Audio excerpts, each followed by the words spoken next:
The blood of our countrymen stains the earth. Come, avenge it drop for drop! Admit it, when you saw the trailers for 300, your first thought was, man, this would make a kick-ass video game. And seriously, how could 300 not make a great game? It has mythical beasts, epic battles, and buckets of blood and gore, all excellent prerequisites for an impressive game. How could things get screwed up? You're about to find out.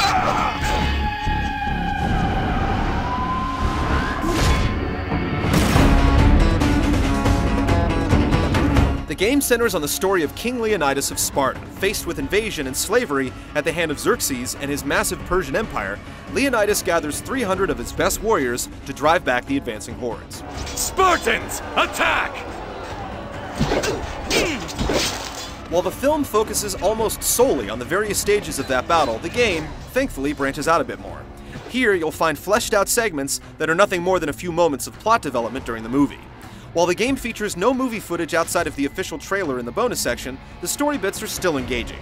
Drawn in a gorgeous graphic novel style, the cinematics are done quite well. Even the voice acting is decent, for the most part. In the story department, 300 gets things right. It's just the rest of the game that needs work.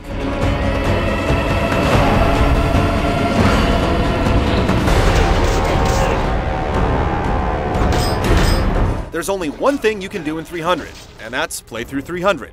This is a straightforward action game. You won't find any mini-games or extraneous modes here. Once you've completed a level, you're able to return there to play through it again, should you so desire. Since Leonidas gains different abilities as he cleaves more and more of his enemies, you may actually find that you want to return to specific challenges and try them again with a powered-up Spartan warrior.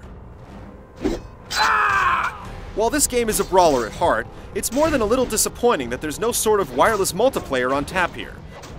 Other PSP brawlers have done it, and done it well, like the recent Warriors game, for example. And considering 300 is a bit one-dimensional in the gameplay department, a multiplayer option would be a fantastic way to add a bit of replay value. Let's show them what their folly's unleashed!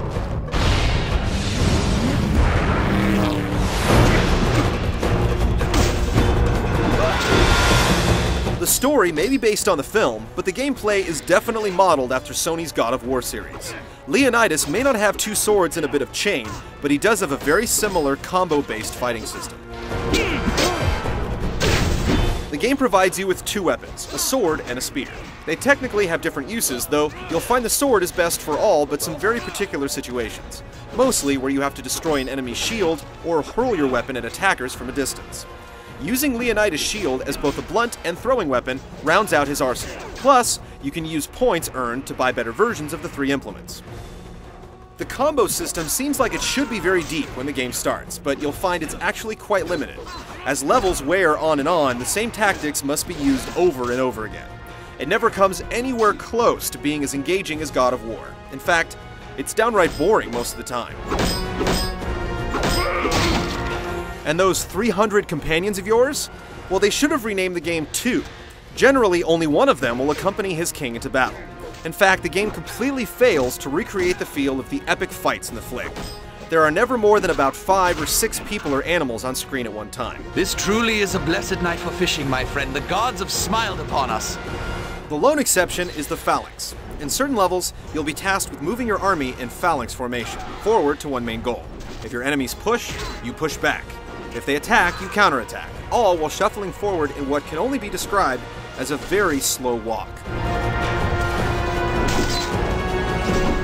The problem is that in order to maintain formation, your troops have to kill soldiers so that they can refill the slowly draining formation bar at the top of the screen. If the bar depletes completely, everyone in your formation dies. Not due to an attack or anything, they just literally fall over dead.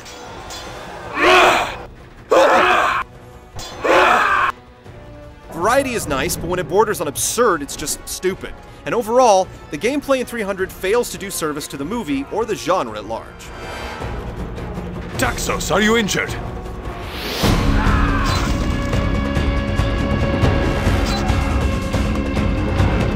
300 successfully takes a great idea and incredible source material and boils it down to one disappointing PSP brawler.